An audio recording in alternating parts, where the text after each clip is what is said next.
இன்று திருவள்ளூர் மாவட்டம் பிஞ்சிவாக்கத்தில் உள்ள ஒரு முதியோர் இல்லத்திற்கு நிறையா உதவிகள்லாம் கேட்டிருந்தாங்க. எங்களால் முடிந்த உதவியாக இந்த முதியோர் இல்லத்தில் வந்து டாய்லெட் வசதி இல்லாமல் இருந்துச்சு. ஸோ அதனால் ஒரு 5 டாய்லெட்டு அதாவது வீல் சேர்லேயே டாய்லெட் போகிற மாதிரி வசதிகள்லாம் இருக்குது இல்லையா? ஸோ அதனால் எங்களால் முடிஞ்ச உதவியாக ஒரு 5 டாய்லெட்டு அந்த வீல் சேர் அது வாங்கி கொடுத்துருக்கோம். அது மட்டும் இல்லை, ஒரு 100 நைட்டி. ஏன்னா வயசானவங்க இவங்க வந்து ஒன்லி லேடிஸ் தான் இருக்காங்க இங்கே. ஸோ அவங்களுக்கு வந்து நைட்டி, அப்புறம் துண்டு, அப்புறம் மதிய உணவு, இதெல்லாம் வந்து எங்களால் முடிஞ்ச உதவியாக செய்திருக்கோம். இந்த முதியோர் இல்லத்துக்கு வந்து தம்பிகிட்ட வந்து நிறையா பேர் ஹெல்ப் கேட்டிருந்தாங்க. இந்த மாதிரி நம்ம முதியோர் இல்லத்தில் வந்து டாய்லெட் வசதி இல்லை, அதனால் எதுவும் ஹெல்ப் பண்ண முடியுமா அப்படின்னு. தம்பி வந்து கேகே குக்கிங் சேனல், அந்த சேனலில் உள்ள தம்பி சுனில் அவர்கள் வந்து என்கிட்ட சொன்னாங்க, ஆனால் இந்த மாதிரி திருவள்ளூர் மாவட்டத்தில் உள்ள பிஞ்சிவாக்கத்தில் முதியோர் இல்லத்துக்கு வந்து டாய்லெட் வசதி இல்லைன்னா, அதனால் டாய்லெட் போகிற மாதிரி வீல் சேர் எதுவும் ரெடி பண்ண முடியுமா அப்படின்னு சொல்லி கேட்டாங்க. ஸோ இந்த தம்பியோட உதவியோட, அப்புறம் அம்பிகா சொசைட்டி அன்பு அவர்களும் நம்மள்கிட்ட சொன்னாங்க, ஆனால் இந்த மாதிரி நம்மளாம் சேர்ந்து வாங்கி தரலானே அப்படின்னு. அதனால் கூல் சுரேஷ் நண்பர்கள் நற்பணி மன்றத்தின் சார்பாக இந்த முதியோர் இல்லத்திற்கு என்னால் முடிந்த உதவியாக இதெல்லாம் வந்து செய்துட்டு வரேன். இது வந்து ஒரு பப்ளிசிட்டிக்காக அப்படின்னு நான் சொல்ல வரல.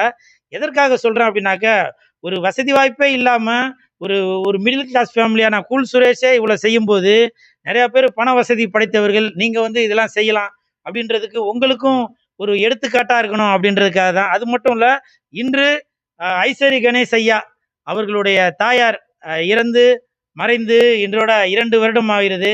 ஸோ இந்த 2ஆம் ஆண்டு நினைவஞ்சலியை அவர்களுக்கும் ஒரு ஞாபகார்த்தமாக இருக்கணும், அதனால் ஒரு நல்ல காரியம் செய்வோம் அப்படின்றதுனால தான் இன்றைக்கி வந்து இந்த விஷயத்தை செய்திருக்கோம்.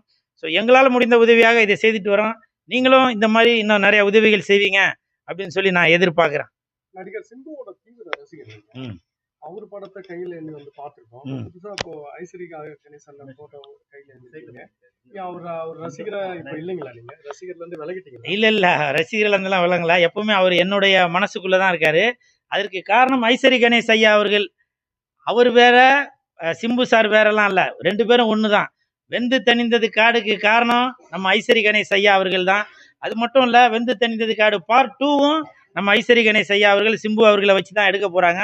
ஸோ அதனால் சிம்பு அவர்களுக்கும் ஐஸ்வரி கணேஷ் ஐயா அவர்களுக்குமே எப்போவுமே ஒரு ஒரு தொடர்பு உண்டு. இப்போ நீங்கள் நல்ல கேள்வி கேட்டீங்க. என்னுடைய 2 கண்கள், ஒரு கண்ணு வந்து சிம்பு அவர்கள், இன்னொரு கண்ணு வந்து ஐஸ்வரி கணேஷ் ஐயா அவர்கள்.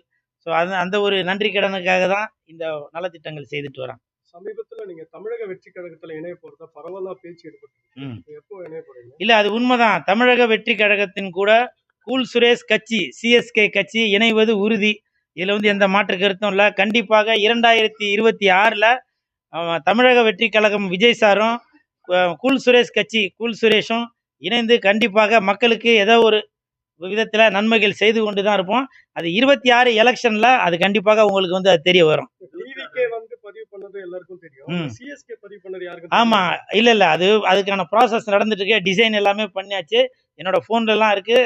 அதை வந்து அதிகாரப்பூர்வமாக ஒரு அறிவிப்பாக வெளியிடுவோம் அப்படின்னு சொல்லி அதை வெயிட் பண்ணிட்டு இருக்கோம். விரைவில் அதற்கான அறிவிப்பு வரும். ஏன்னா இன்னும் ஒரு குறைஞ்சபட்சம் ஒரு 1.5 வருஷத்துக்கு மேலே இருக்குது எலெக்ஷனுக்கு.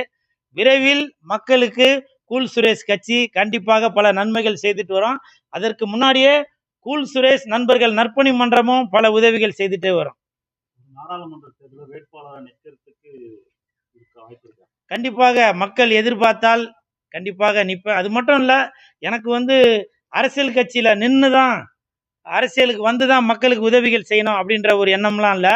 எதற்காக சிஎஸ்கே கட்சி கூல் சுரேஷ் கட்சி அது வந்து ஆரம்பிக்கிறேன் அப்படின்னாக்க, என்னால் முடிந்த உதவியாக சிலதை தான் செய்ய முடியும். இன்னும் பல பேருக்கு பல உதவிகள் தேவைப்படுது. ஸோ அது வந்து அரசாங்கம் மூலமாக தான் பண்ண முடியும். அப்போ வந்து நம்ம வந்து ஒரு அரசியலுக்கு வந்தால் தான் மக்களுக்கு வந்து இன்னும் பல நன்மைகள் செய்ய முடியும் அப்படின்ற ஒரு நோக்கத்தில் தான் இன்னைக்கு வந்து கூல் சுரேஷ் கட்சி அப்படின்ற ஆரம்பிப்பதற்கான காரணம். நீங்கள் நினைக்கிற மாதிரி கூல் சுரேஷ் கட்சி ஆரம்பித்து கோடி கோடியாக பணத்தை சேர்த்து ஜெயிலுக்கு போகிறேன் அப்படின்றதுக்காகலாம் இல்லை, மக்களுக்கு நன்மைகள் செய்யணும் அப்படின்றதுக்காக தான் கூல் சுரேஷ் கட்சி ஆரம்பிக்கிறது. அரசியலுக்கு வரப்போறோம்னு சொல்லியிருக்கீங்க. இப்போ ரீசெண்டா நடந்த சமீபத்தில் தேசிய கட்சியோட மாநில தலைவர் இறந்திருக்காரு. அது சம்பந்தமா அது குற்றவாளி இன்னைக்கு என்கவுண்டர் பண்ணிருக்காங்க. ஆமா, இதை பத்தி உங்களோட கருத்து? இல்ல, அது என்னோட கருத்து என்னன்னாக்க, ஒருத்தரை மட்டும் சுட்டு தள்ளினா பத்தாது. இதற்கு உடந்தையாக யார் யார் இருந்தாங்களோ அவங்க எல்லாரையுமே தான் சுட்டு தள்ளணும். ஏன்னா தண்டனைகள் குறைக்கப்படணும் அப்படின்னாலே அது தண்டனைகள் இன்னும் அதிகப்படுத்தினாதான் இந்த மாதிரி குற்றங்கள் எல்லாம் குறையும் அப்படின்னு சொல்லுவாங்க. அதனால என்கவுண்டர் அது வந்து அது சரியா தவறா என்பது சொல்லுவதற்கு இந்த கூல் சுரேஷுக்கான அந்த இது இல்லை. இருந்தாலும் குற்றங்கள் குறையணும் அப்படின்னாக்கா தண்டனைகள் அதிகரிக்கப்படணும். அப்பதான் வந்து நாட்டில் வந்து அமைதி நிலவும் அப்படின்னு சொல்லி நினைக்கிறேன். 11 பேரா இல்ல இன்னும் 11 லட்சம் பேரா அப்படின்றது தெரியல. போக போக தான் அதற்கான விசாரணைகளை தான் தெரிய வரும். நான் என்னுடைய கருத்து என்னன்னாக்க உண்மையிலேயே தண்டனைகளை வந்து அதிகப்படுத்தினாதான் குற்றம் குறையும். அதனால நீங்க தான் தயவு செய்து அதற்கான சூழ்நிலையை பத்திரிகை மூலமாக வெளியில கொண்டு வந்து மக்களுக்கு வந்து ஒரு விழிப்புணர்வை கொண்டு வரணும். தற்போது திமுக ஆட்சி எப்படி இருக்குன்னு நினைக்கிறீங்க? நல்லா இருக்கு, என்னுடைய கருத்துப்படி நல்லா இருக்கு. அநேகமா கமெண்ட்ல எப்படி இருக்குன்னு நான் சொன்னதை வச்சு பல பேர் சொல்லுவாங்க, அதை வச்சு உங்களுக்கே தெரியும். இப்போ சீமான் அவர்கள் வந்து அந்த பாடல் ஒன்று பாடி இருக்காரு பேட்டியில. ஆமா கொண்ட கருணாநிதி. ஆமா பத்தி நீங்க என்ன சொல்றீங்க? இல்ல, அதாவது பொதுவாகவே சொல்லுவாங்க ஏதோ கருத்து சுதந்திரம் இருக்கு அப்படின்னு சொல்லுவாங்க. அதை பத்தி சொல்ற அளவுக்கு கூல் சுரேஷுக்கு தகுதி இல்லை. இருந்தாலும் சீமான் அண்ணன் அவர்கள் பாடியது தவறா இல்லை சரியா அப்படின்றது எனக்கே தெரியல. ஒருவேளை அது தவறாக இருந்தால் அது வந்து கண்டிக்கத்தக்கது. இல்லை அது எழுதுனது வேற ஆளு, அதனால நீங்க அவங்களதான் தண்டிக்கணும். ஏன்னா பாட்டு எழுதுனது யாரு என்னன்றது தெரியல எனக்கும். ஒருவேளை அவங்களையும் தண்டிக்க வேணும் அப்படின்றதான் என்னுடைய கருத்து.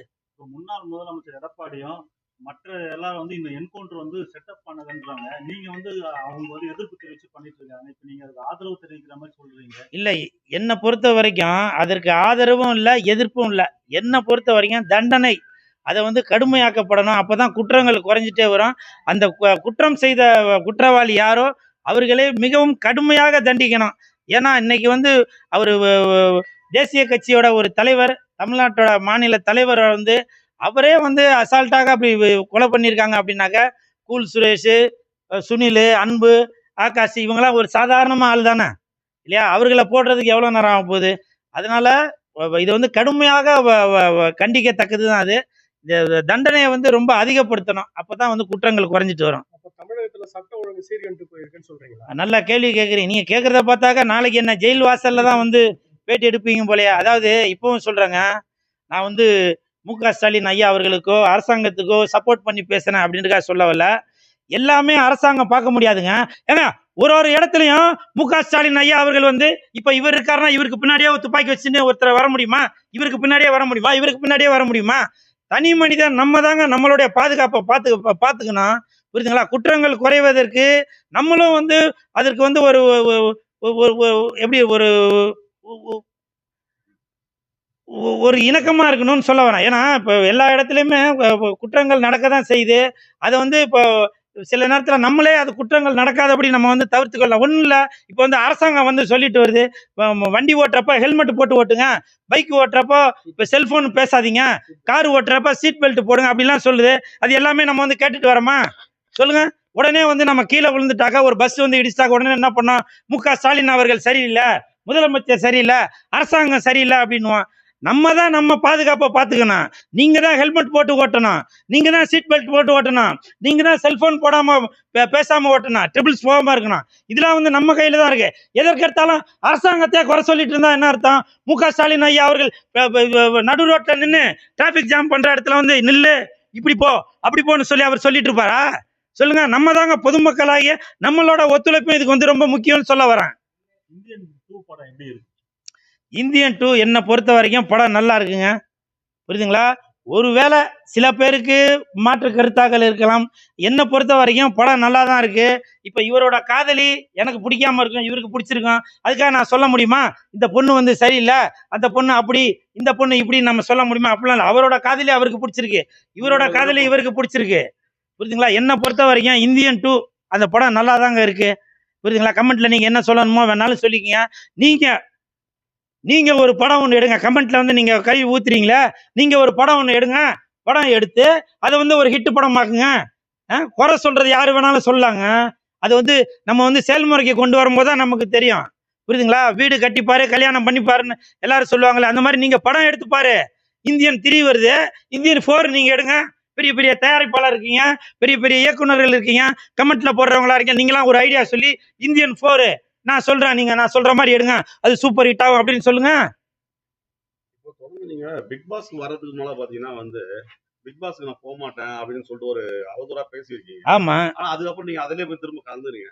இப்ப அதே மாதிரி கட்சிக்கு நீங்க முதல்ல வரமாட்டேன்னு சொன்னீங்க. இப்ப கட்சியில வந்து நான் பணி புரிவேன் அப்படின்னு சொல்றீங்க. ஆ, இதை எப்படி பாக்கலாம்? நல்ல கேள்வி. இப்போ நான் போறதுக்கு முன்னாடி பிக் பாஸ் ரொம்ப சீரழிஞ்சு இருந்துச்சு. அதுல உள்ள பொண்ணுங்கள்லாம் அரையும் குறையுமா ட்ரெஸ்ஸை போட்டுட்டு ஜிங்கு ஜிங்கு ஜிங்கு ஜிங்குன்னு ஆடினாங்க. அது நான் பல வீடியோவிலே சொல்லியிருந்தேன். ஆனால் நான் போனதுக்கு அப்புறம் அது எல்லாமே தூய்மைப்படுத்தப்பட்டது. சீசன் 7ல பாருங்க, ஒரு ஒரு ஆபாசமான எதனா ஒரு குனிறதோ ஒரு நிமிறதோ இப்படி ஆடுறதோ எதனா இருக்கா? இல்ல, இருக்காது. அது காரணம் கூல் சுரேஷ் அங்க போய் அங்க உள்ள ஒரு பெண்களையும் ஒரு ஆண்களையும் சீசன் 7 பிக் பாஸ் சீசன் 7ல உள்ள அத்தனை கண்டஸ்டன்டையும் நான் வந்து திருத்தி வச்சிருந்தேன். தங்கச்சி இப்படி பண்ணக்கூடாது, அப்படி பண்ணக்கூடாது, நீ வந்து வெளியில வேற மாதிரி தெரிவ அப்படின்னு சொல்லி நான் எல்லாமே வந்து அது சரி பண்ணேன். இது கமல் சாரே வந்து அவரோட இதுல வந்து சொன்னாரு, இந்த மாதிரி கூல் சுரேஷ் வந்து சில விஷயங்கள்லாம் சொல்லி அதை வந்து சீர்படுத்தி வச்சிருக்கான் அப்படின்னு சொல்லி.